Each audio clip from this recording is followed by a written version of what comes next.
दोस्तों, कहते हैं आज के युग में पैसा सभी परेशानियों का हल है।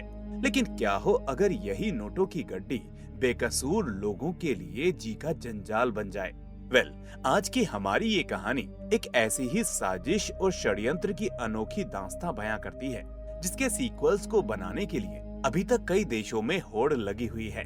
इस दिलचस्प और हैरत अंगेज मूवी का नाम है the last stop in Yuma county, और इसकी 7 की IMDb रेटिंग ये बताने के लिए काफी है कि आखिर आज हमने आपके लिए ये खास कहानी क्यों चुनी है। तो चलिए फिर शुरू करते हैं। कहानी की शुरुआत एरिजोना यूमा काउंटी नाम की जगह से होती है, जहां पर जिम नाम का एक चाकुओं का सेल्समैन अपनी कार का फ्यूल भरवाने के लिए गैस स्टेशन पर रुकता है। मगर बदकिस्मती से पेट्रोल पंप में फ्यूल खत्म हो चुका था और यहाँ काम कर रहा वर्नॉन उसे फ्यूल ट्रक आने का इंतजार करने को कहता है। जिम उससे पूछता है कि अगला पेट्रोल पंप कितनी दूरी पर है, तो वर्नॉन बताता है कि वो 100 माइल के बाद ही मिलेगा। अच्छा होगा कि आप बगल के कैफे डाइनर में तब तक का वेट कर लें। इसके बाद जिम अपनी गाड़ी को डाइनर नाम के कैफे के बगल में पार्क करके उसके ओपन होने का इंतजार करता है। तभी वहाँ चार्ली नाम का एक पुलिस ऑफिसर अपनी गाड़ी लेकर कैफे के पास आता है, जिसमें से उसकी पत्नी शैरलेट उतरती है। दरअसल ये कैफे शैरलेट का ही था। इसी दौरान कार के रेडियो में जिम को ताजी ताजी खबर मिलती है कि अभी अभी 2 बदमाश एरिजोना के वेस्टर्न फिडेलिटी बैंक को लूटकर एक हरी कलर की फोर्ड पिंटो कार में भागे हैं। इन्होंने कुल $7 लाख की लूट की है और जिस गाड़ी से वो भागे वो थोड़ी बहुत डैमेज भी है। काफी देर तक कार में इंतजार करने के बाद जिम कार से एक लकड़ी के बॉक्स को लेकर कैफे के अंदर चला जाता है और शैरलेट से पीने के लिए कॉफी मांगता है। साथ ही साथ वो उसे ये भी बताता है कि गैस स्टेशन पर फ्यूल नहीं है, इसलिए मुझे यहाँ इंतजार करने को कहा गया है। कल मेरी बेटी का बर्थडे है और मुझे उसके साथ समय बिताना है। बातों ही बातों में शैरलेट जिम से पूछती है कि उस बॉक्स में क्या है, कि इसमें चाकू का सेट है। शैरलेट बोलती है, यानी कि आप चाकू बेचने वाले हो। जिम कहता है कि हाँ, लेकिन मुझे भी नहीं पता कि आखिर मैं ये काम क्यों कर रहा हूँ। वैसे क्या तुम इसे खरीदना चाहोगी? शैरलेट बोलती है कि अभी मुझे चाकू की कोई जरूरत नहीं है, जिस पर जिम कहता है कि कोई बात नहीं, मैं कॉफी पीने के बाद तुम्हें एक बार दिखा दूंगा, क्या पता तुम्हारा मन बदल जाए। और शैरलेट इसके लिए खुशी खुशी मान जाती है और उसके लिए पढ़ने को अखबार और बेटी को तोहफे में देने के लिए एक बॉक्स लेकर आती है। जिम कॉफी के साथ साथ न्यूज़पेपर को पढ़ने लगता है। तभी हम देखते हैं कि कुछ देर बाद एक हरी कलर की गाड़ी गैस स्टेशन पर रुकती है, जिसमें मौजूद बीयू और ट्रेविस पेट्रोल पंप पर जोर जोर से हॉर्न बजाने लगते हैं। वर्नॉन बताता है और उन्हें भी फ्यूल ट्रक आने का इंतजार करने को कहता है। पहले तो ट्रेविस को लगता है कि वो अगले पेट्रोल पंप में ही फ्यूल भरवा लेगा, लेकिन जब उसे मालूम पड़ता है कि अगला पेट्रोल पंप 100 मील दूर है, तो उसका भी मन बदल जाता है। फिर वो दोनों कैफे के अंदर जाते हैं, जिन्हें देखकर शैरलेट पूछती है कि क्या आप दोनों भी पेट्रोल पंप में फ्यूल आने का इंतजार कर रहे हैं, और उसे 2 कॉफी बनाने को बोलता है। और वो दोनों जिम के थोड़े ही दूर जाकर बैठ जाते हैं। उधर अखबार में पजल भरते हुए जिम को खिड़कियों के सामने हरी कलर की गाड़ी दिखाई देती है, जिसके बारे में उसने रेडियो पर सुना था। तभी वहाँ शैरलेट आती है और जिम से कहती है कि तुमने कहा था कि कॉफी खत्म होने के बाद तुम अपने चाकुओं और कटलरी का सेट दिखाओगे। अब जिम उसे अपना बॉक्स खोलकर नए नए डिजाइन के चाकू और कटलरी दिखाने लगता है, लेकिन उसके दिमाग में कहीं न कहीं एक अजीब सी बेचैनी थी, जिसे मिनटों में शैरलेट भांप लेती है और पूछती है कि क्या हुआ, तुम इतने घबराए हुए क्यों लग रहे हो। वो शैरलेट से कहता है कि क्या तुमने सुबह सुबह रेडियो में बैंक लूट की खबर सुनी थी? दरअसल जिस हरी कार से लुटेरे बैंक के पैसे लूट कर निकले थे, वो तुम्हारे कैफे के बिल्कुल सामने खड़ी है, और इसमें से निकले वो दोनों बदमाश सामने वाली टेबल पर बैठे हुए हैं। ये सुनकर शैरलेट भी दंग रह जाती है और उससे कहती है कि तुम परेशान मत हो, मेरा पति पुलिस में है, मैं उसे फोन लगाती हूँ। वहीं बीयू उन दोनों को ऐसे गुपचुप बात करते हुए देख लेता है और उसे उन पर थोड़ा शक होता है। जैसे ही शैरलेट अपने पति को फोन लगाती है, तो दूसरी तरफ विर्जानिया नाम की एक महिला फोन को पिक करती है और चार्ली को फोन ट्रांसफर करती है। इसी दौरान बीयू और ट्रेविस भी शैरलेट को फोन पर बात करते हुए देखकर उनकी तरफ आगे बढ़ते हैं। जैसे ही चार्ली कॉल को पिक करके हेलो बोलता है, उधर बीयू अपनी बंदूक निकालकर सीधे शैरलेट को फौरन फोन रखने को कहता है। बीयू उससे पूछता है कि तुम किससे बात कर रही थी। वो कहती है कि मैंने अपने पति को फोन लगाया था। उधर चार्ली दूसरी तरफ से आवाज न आने की वजह से फोन कट कर देता है। उसे लगता है कि शायद उसकी पत्नी ने एसी ठीक करवाने के लिए फोन किया था। बीयू घबराई हुई शैरलेट से पूछता है, क्या तुम जानती हो कि हम कौन हैं? जिस पर डरी सहमी शार्लेट हाँ में जवाब देती है और बोलती है कि तुम लोग वही बदमाश हो जिन्होंने आज सुबह बैंक को लूटा है। ये सुनकर बीयू को जोर का गुस्सा आता है और वो शार्लेट का गला दबाते हुए कहता है कि तुम जाकर उस आदमी के पास बैठ जाओ। अब शार्लेट और जिम एक साथ बैठे होते हैं और इन दोनों के ऊपर इन बदमाशों की बंदूकें लटकी होती हैं। बीयू टेलीफोन लाइन को काटकर उनके टेबल पर बैठ जाता है और बोलता है कि आमतौर पर मैं तुम्हारा मुंह तोड़कर तुम्हारी कार चुरा लेता, लेकिन मुझे पता है कि हमारी तरह उसमें भी पेट्रोल नहीं है, इसलिए यहाँ बैठना हमारी मजबूरी है। मैं नहीं चाहता कि मेरे हाथों किसी का खून हो। तुम लोग जैसे अपना रोजाना दिन बिताते हो बिल्कुल वैसे ही बिताओ और शांति से यहाँ बैठे रहो, बस तब तक जब तक कि गैस स्टेशन में फ्यूल नहीं आ जाता। इसके बाद हम यहाँ से शांति से चले जाएंगे और तुम लोग आजाद हो जाओगे। लेकिन इस बीच अगर किसी ने भी कोई होशियारी करने की कोशिश की तो समझो यहाँ खून की नदियाँ बह जाएंगी। इसके बाद शार्लेट शांति से उठकर अपनी जगह पर चली जाती है और थोड़ी ही देर बाद हम कैफे में रॉबर्ट और एडलाइन नाम के एक बुजुर्ग जोड़े को देखते हैं, जिनके यहाँ आने की वजह बाकियों की तरह फ्यूल टैंक ही थी। उधर हम चार्ली के असिस्टेंट पुलिस ऑफिसर गेविन को देखते हैं, जिसे ट्रांसमीटर के जरिए चार्ली कहता है कि वो कैफे जाकर उसके लिए कॉफी लेकर आए और साथ ही साथ उसकी पत्नी शार्लेट से ये भी पूछ ले कि आखिर उसने कॉल क्यों किया था। इसी बीच कैफे में ट्रेविस शार्लेट से वॉशरूम जाने का पूछता है, जिस पर वो बताती है कि इस कैफे में कोई वॉशरूम नहीं है। अगर तुम्हें बहुत ही इमरजेंसी है तो पीछे फ्यूल स्टेशन पर काम करने वाले वर्नॉन के पास ले जाओ, वो वहीं रहता है। बीयू ट्रेविस को वर्नॉन के पास जाने को कहता है और उससे कहता है कि ये भी देख लेना कि कहीं उस मोटे के पास कोई गाड़ी तो नहीं है। अगर गाड़ी हुई तो हम उसे लेकर यहाँ से जल्द भाग जाएंगे। ट्रेविस वर्नॉन के दफ्तर जाता है और पूछता है कि क्या वो उसका वॉशरूम यूज कर सकता है, जिस पर वर्नॉन उसकी इजाजत दे देता है। तभी बातों ही बातों में वो वर्नॉन से कहता है कि मुझे शार्लेट बता रही थी कि तुम्हारे पास कोई कार नहीं है, क्या सच में ऐसा कुछ है? वो बोलता है कि हाँ, मेरे पास कोई भी कार नहीं है, लेकिन तुम्हें उससे क्या मतलब? आखिर तुम मुझसे ये सवाल क्यों पूछ रहे हो? जवाब दिए बगैर ट्रेविस हंसते हंसते वहाँ से चला जाता है। अगले सीन में हम माइल्स नाम के एक लड़के को देखते हैं जो अपनी गर्लफ्रेंड सेबिल के साथ एक सफर पर निकला था। माइल्स के पास एक गन हुआ करती है और वो उससे अक्सर निशाना लगाना सीखता है।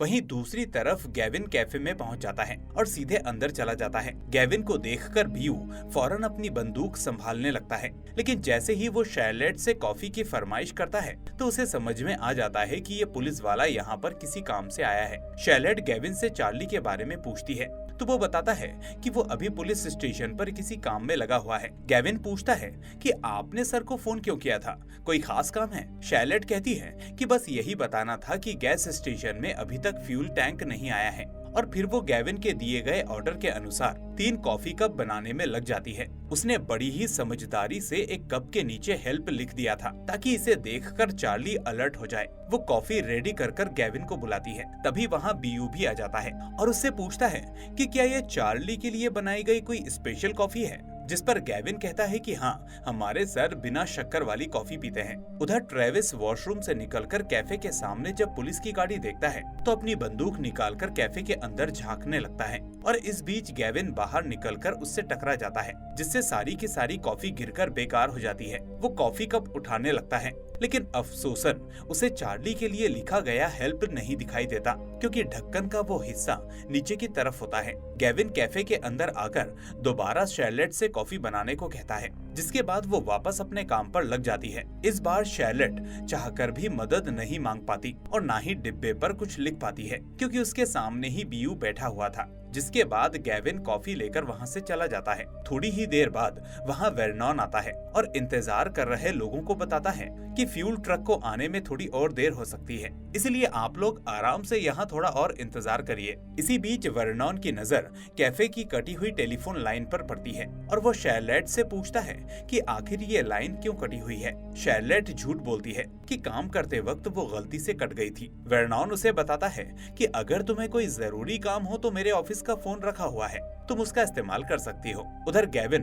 पुलिस स्टेशन जाकर चार्ली को कॉफी पकड़ाता है। चार्ली पूछता है कि क्या तुमने शार्लेट से पूछा था कि आखिर उसने मुझे फोन क्यों किया था, जिस पर गेविन कहता है कि हाँ, दरअसल उनका कहना था कि फ्यूल ट्रक अभी तक नहीं आया है। ये सुनकर चार्ली को थोड़ा अजीब लगता है, लेकिन वो दोबारा से अपने काम में लग जाता है। घूमते हुए माइल्स और सेबिल भी वहाँ पर पहुँच जाते हैं। उन्हें भी गाड़ी में पेट्रोल डलवाना था, लेकिन सभी की तरह उन्हें भी कुछ देर इंतजार करना पड़ेगा। कैफे के बाहर जब माइल्स अपनी गाड़ी खड़ी करता है तो उसका ध्यान बाहर खड़ी हरी कलर की फोर्ड पिंटो पर पड़ती है, और ये देखकर उसे समझते देर नहीं लगती कि जरूर बैंक के लुटेरे भी अंदर मौजूद हैं, क्योंकि पुलिस ने जिस गाड़ी के बारे में बताया था ये वही गाड़ी है। यहाँ तक कि इसके पीछे भी हूबहू वही खरोच के निशान हैं। वो दोनों गाड़ी से एक रॉड निकालकर गाड़ी की डिग्गी खोलने की कोशिश करते हैं, पर तभी वहाँ पर वेरनॉन आ जाता है, जिसकी वजह से उन्हें वापस कैफे में जाना पड़ता है। यहाँ ये दोनों ट्रेविस और बीयू को देखते ही अंदाजा लगा लेते हैं कि यही बैंक लुटेरे हैं। इस बीच वहाँ पीटर नाम का एक आदमी आता है जो कैफे का रेगुलर कस्टमर होता है, और उसकी शैलेट से अच्छी खासी जान पहचान थी। वो शैलेट से कहता है कि क्या बात है, आज तुम्हारा कैफे पूरी तरीके से भरा हुआ है। शैलेट बोलती है कि हाँ, लेकिन इसकी वजह यहाँ की कोई स्पेशल डिश नहीं है, बल्कि गैस स्टेशन पर पेट्रोल नहीं है, इसीलिए सभी फ्यूल ट्रक के आने का इंतजार करने के लिए यहाँ पर बैठे हैं। दोनों बातें कर ही रहे होते हैं कि तभी यहाँ पर बीयू आ जाता है, और वो पीटर से पूछता है कि क्या तुम्हारी गाड़ी में पेट्रोल है। पीटर कहता है कि हाँ, जिसके बाद बीयू के दिमाग में एक अलग ही खुराफात दौड़ने लगती है, और वो शैलेट को बिस्कुट और सैंडविच ऑर्डर करता है। शैलेट उसका ऑर्डर लेकर आती है। वो फौरन उसे पकड़कर गन पॉइंट पर रखकर सभी से कहता है कि मैं यहाँ किसी की जान लेने के लिए नहीं आया हूँ, बस सामने मौजूद उस लंबे बाल वाले आदमी के ट्रक की चाबी चाहिए। ये देखकर पीटर अपनी बंदूक बीयू की तरफ कर देता है। वहीं किनारे बैठा बूढ़ा पीटर भी शैलेट की जान बचाने के लिए पर्सनल रिवॉल्वर निकाल लेता है। उधर माइल्स भी अपनी पिस्तौल निकाल लेता है, लेकिन उसकी बंदूक की नोक ट्रेविस या बीयू पर नहीं, बल्कि पीटर की तरफ थी, क्योंकि वो भी इस लूट में हिस्सा चाहता था। ट्रेविस उससे कहता है कि अगर तुम्हें भी हमारे साथ हिस्सा चाहिए तो उस लंबे बाल वाले आदमी को तुरंत गोली मार दो। तभी पीटर बोलता है कि हम बिना खून खराबे के मामला सुलझा सकते हैं, और तुम्हें अपनी गाड़ी की चाबी भी मैं दे रहा हूँ। तुम शैलेट को छोड़ दो और गाड़ी लेकर चले जाओ। पर तभी माइल्स उससे कहता है कि अगर तुमने इसको चाबी दे दी तो मेरे हिस्से का क्या होगा। एक काम करो, तुम चाबी मुझे दो और फिर मैं इसे लेकर सबसे पहले बाहर निकलूंगा, और तब तुम दोनों मेरे पीछे आना। वो तीनों आपस में हिस्सेदारी को लेकर बहस कर ही रहे होते हैं कि अचानक शैलेट अपने पास छुपाए गए चाकू को पीछे से बीयू के पैरों पर मारकर जमीन पर लेट जाती है, लेकिन बीयू उस पर गोली चलाकर उसे मार देता है। इसी बीच रॉबर्ट बीयू के गले पर गोली चलाता है, जिसके जवाब में ट्रेविस रॉबर्ट और उसकी पत्नी को मार देता है। वहीं पीटर भी माइल्स पर गोली चलाकर उसे खत्म कर देता है। इसी कुछ मिनटों की झड़प में पूरा कैफे खून से लथपथ हो चुका था। बीयू के गले में गोली लगने की वजह से उसकी भी हालत नाजुक थी। अब यहाँ ट्रेविस सामने छुपी हुई सेबिल को देखता है और हाथ ऊपर करके बाहर आने को कहता है, पर तभी पीछे से वहाँ पर वेरनॉन आकर ट्रेविस का भी काम तमाम कर देता है। लेकिन जैसे ही वेरनॉन अंदर आता है तो आखिरी सांसें गिन रहा बीयू उस पर वार करके उसे मार देता है। सब कुछ शांत होने के बाद वहाँ पर सेबिल बाहर निकलती है और सभी मरे हुए लोगों पर एक नजर मारकर पीटर की बंदूक उठाकर टेबल के नीचे छुपे जिम को चाकू नीचे रखने को कहती है। जिम बोलता है कि मुझे यहाँ कुछ भी नहीं चाहिए, मेरी जान बख्श दो और सारा पैसा लेकर चली जाओ। मगर सेबिल ऐसा करने से मना कर देती है, क्योंकि अगर उसने उसे जिंदा छोड़ दिया तो आगे चलकर वो उसके लिए मुश्किल खड़ी कर सकता है और पुलिस के साथ मिलकर उसे पकड़वा भी सकता है। इसीलिए जिम उस पर गोली चला देता है, पर अनाड़ी होने की वजह से निशाना चूक जाता है और जिम अपना चाकू उठाकर बिना देरी किए उसको मिनटों में मौत के घाट उतार देता है। अब जिम रॉबर्ट की बंदूक उठाकर घायल बीयू को मारने जाता है, लेकिन इससे पहले कि बीयू उसकी बंदूक का शिकार होता, उसकी मौत पहले ही हो चुकी थी। फिर जिम ट्रेविस के सिगरेट का पैकेट उठाकर बाहर आता है और एक कश जलाते हुए देखता है कि कहीं कोई उसके आसपास तो नहीं है। चारों तरफ सन्नाटा पाकर वो वेरनॉन के ऑफिस जाकर पुलिस को इसकी खबर देने के लिए फोन उठाता है, मगर फिर वो सोचता है कि पैसा कमाने का इतना सुनहरा मौका उसे कभी नहीं मिलने वाला। इसीलिए पुलिस को कॉल करने की बजाय वो सबसे पहले पीटर के ट्रक का पेट्रोल निकालकर अपनी गाड़ी में भरता है और ट्रेविस की गाड़ी की डिग्गी से पैसों से भरा बैग निकालकर अपनी गाड़ी में रख लेता है। वहीं दूसरी तरफ लाखों बार कॉल करने के बावजूद भी जब शैलेट का फोन नहीं लगता और वेरनॉन फोन नहीं उठाता तो चार्ली को दाल में कुछ काला लगता है और वो गेविन के साथ मिलकर कैफे के लिए रवाना हो जाता है। इसी दौरान हम देखते हैं कि पेट्रोल पंप पर एक गाड़ी आकर रुक जाती है। जिसमें से डेविड नाम का एक आदमी बाहर निकलता है। मगर जैसे ही वो कैफे के अंदर जाता है, वहाँ का नजारा देखकर उसके होश उड़ जाते हैं। वो अपनी पत्नी साराह को पुलिस को कॉल लगाने को कहता है, मगर जिम ऐसा बिल्कुल भी नहीं चाहता था। वो उन्हें ऐसा करने के लिए मना करता है, लेकिन वो नहीं मानते। जिस पर जिम बंदूक तानकर उनसे कहता है कि अगर तुम लोग चुपचाप यहाँ से बिना कुछ बोले निकल जाओगे तो मैं तुम्हें इसके बदले में कुछ पैसे भी दूंगा। और डेविड इसके लिए मान जाता है। अब जिम पैसों से भरे उस बैग को खोलकर उन्हें पैसे देने के लिए निकालता है, तो सारा उसे देखकर कहती है कि ये तो वही पैसे हैं जिसे आज सुबह बैंक से लूटा गया था। जिम कहता है कि हाँ, तुम बिल्कुल सही कह रही हो, लेकिन मैंने ये पैसे नहीं लूटे, बल्कि इन्हें लूटने वाले तो अंदर कैफे में मरे पड़े हैं। सारा डेविड को समझाती है कि हम ये पैसे नहीं ले सकते, वरना हमें भी इस लूट में फंसा दिया जाएगा। जिम समझ जाता है कि ये दोनों किसी भी कीमत पर यहाँ से निकलने के बाद पुलिस के सामने सब कुछ तोते की तरह बक देंगे। इसीलिए वो उन्हें डराते हुए कहता है कि हाँ, मैं ही असली चोर हूँ, मैंने ही सुबह बैंक में डकैती मारी थी। तुम लोग मुझे अपनी आईडी दे दो, और अगर गलती से भी मैं पकड़ा गया तो जेल से छूटने के बाद वापस अपना बदला लेने के लिए तुम्हारे पते पर आऊंगा और फिर तुम्हारे पूरे परिवार को खत्म कर दूंगा। ये कहते हुए वो हवा में गोली चलाने की कोशिश करता है, पर पिस्टल से गोली नहीं निकलती।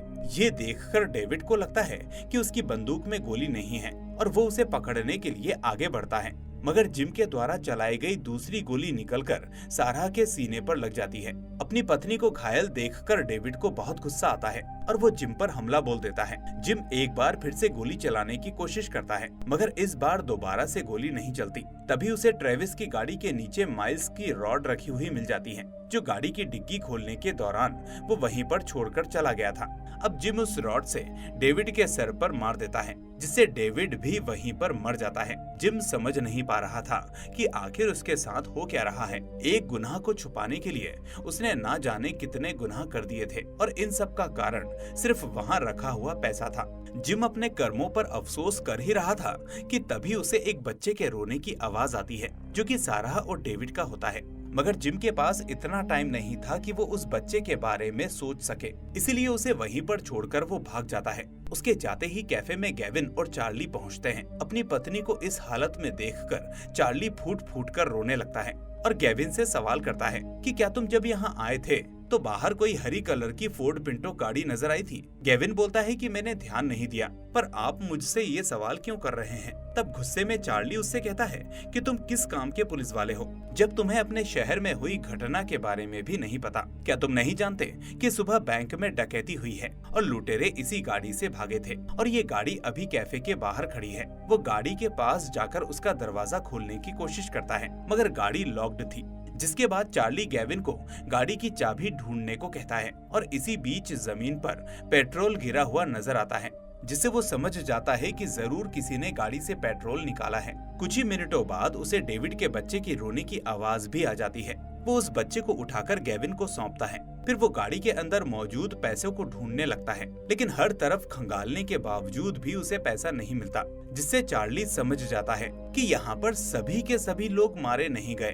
कोई एक ऐसा था जो अभी भी जिंदा है, और उसी ने सारे पैसे लेकर गाड़ी में पेट्रोल भर के रफू चक्कर हो गया। जरूर वही असली लुटेरा होगा, या फिर ये सारे खून उसी ने किए हैं। गेविन कहता है कि हाँ, जब मैं यहाँ आया था तो यहाँ पर एक पीली कलर की गाड़ी खड़ी थी, जो अभी यहाँ पर मौजूद नहीं है। चार्ली उसकी हाँ में हाँ मिलाते हुए कहता है, मैंने भी शैलेट को सुबह यहाँ पर ड्रॉप करते समय एक पीले कलर की गाड़ी में बैठे शख्स को देखा था। तुम एक काम करो, इस बच्चे को संभालो और बैकअप को बुलाओ, तब तक मैं उस आदमी को पकड़ने के लिए निकलता हूँ, वरना वो हमारे हाथ से काफी दूर निकल जाएगा। वहीं दूसरी तरफ पैसे लेकर भाग रहे जिम की गाड़ी अचानक से बंद पड़ जाती है। वो गाड़ी से उतरकर देखता है तो उसका फ्यूल पूरे रास्ते टपक रहा था। असल में जब डेविड से लड़ाई कर रहा था तभी गलती से एक गोली जाकर फ्यूल टैंक में लग जाती है, जिससे कि उसमें होल हो जाता है और सारा पेट्रोल इसी तरह बर्बाद हो जाता है। जिम फटाक से पैसे निकालकर पैदल ही वहां से चलने लगता है। थोड़ी ही दूर पर उसे एक ट्रक पलटा हुआ मिलता है, जिसमें मौजूद ड्राइवर भी मर चुका था। असल में दोस्तों, ये वही पेट्रोल ट्रक था जिसका ये लोग कैफे में न जाने कितनी देर से इंतजार कर रहे थे।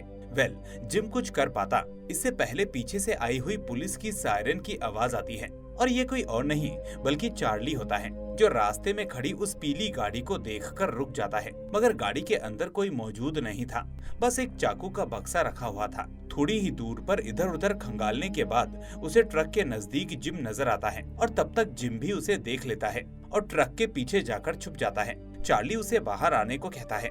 जिम चिल्लाते हुए बोलता है कि मैं बाहर नहीं आऊंगा, मुझे पता है कि मेरे बाहर आते ही तुम मुझे मार दोगे, लेकिन मैं तुम्हें ये भी नहीं बता सकता हूँ कि वहाँ असल में हुआ क्या था। मैं असली लुटेरा नहीं हूँ और ना ही मैंने किसी का जानबूझकर खून किया है। चार्ली पूछता है तो बताओ आखिर वहाँ हुआ क्या था, जिस पर जिम बोलता है कि आज सुबह कैफे में 2 लुटेरे आए थे जिसने हम सभी को वहाँ पर बंधक बना लिया था और शैलेट के साथ हम सब उनकी कठपुतली बनकर घूम रहे थे।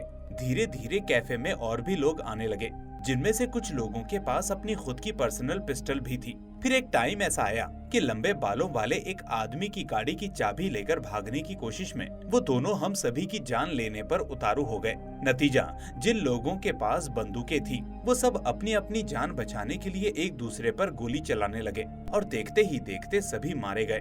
मैं टेबल के नीचे छुपा हुआ था, इसलिए बच गया और पैसे लेकर यहाँ आ गया। चार्ली बोलता है, अगर तुम इतने ही बेकसूर हो तो कैफे में उस लड़की की छाती पर तुम्हारे चाकू क्यों लगे हुए थे और तुमने रोड पर बाहर उस रोते हुए बच्चे को क्यों छोड़ दिया? यहाँ तक कि मुझे लगता है कि तुमने ही मेरी पत्नी को भी मारा है, इसलिए मैं तो तुम्हें आज नहीं छोड़ने वाला। ये सुनकर जिम समझ जाता है कि आज उसे कोई नहीं बचा सकता, इसलिए पेट्रोल ट्रक के नीचे घिरे हुए तेल में आग लगाकर वो वहाँ से भागने लगता है। जिम को भागते हुए देखकर चार्ली उसे रुकने को कहता है, मगर वो नहीं रुकता, जिसके बाद वो उसकी पीठ पर गोली चला देता है, जिससे जिम को गोली लग जाती है। साथ ही उसी वक्त आग लगने की वजह से पेट्रोल ट्रक में धमाका हो जाता है और चार्ली भी मर जाता है। पीठ पर गोली लगने की वजह से जिम उठकर वहाँ से चलने की कोशिश करता है, पर कुछ ही दूरी पर वो भी दम तोड़ देता है और ये कहानी यहीं पर खत्म हो जाती है। तो दोस्तों, आपको ये कहानी कैसी लगी हमें कमेंट करके जरूर बताएं। साथ ही हमारी ये वीडियो पसंद आई हो तो इसे लाइक करके ज्यादा से ज्यादा शेयर करना ना भूलें और अगर नए हैं तो चैनल को सब्सक्राइब करके नोटिफिकेशन बेल को भी दबा दें। अब मैं फिर मिलूंगा एक और ऐसी ही शानदार कहानी के साथ। Till then, take care and thanks for watching.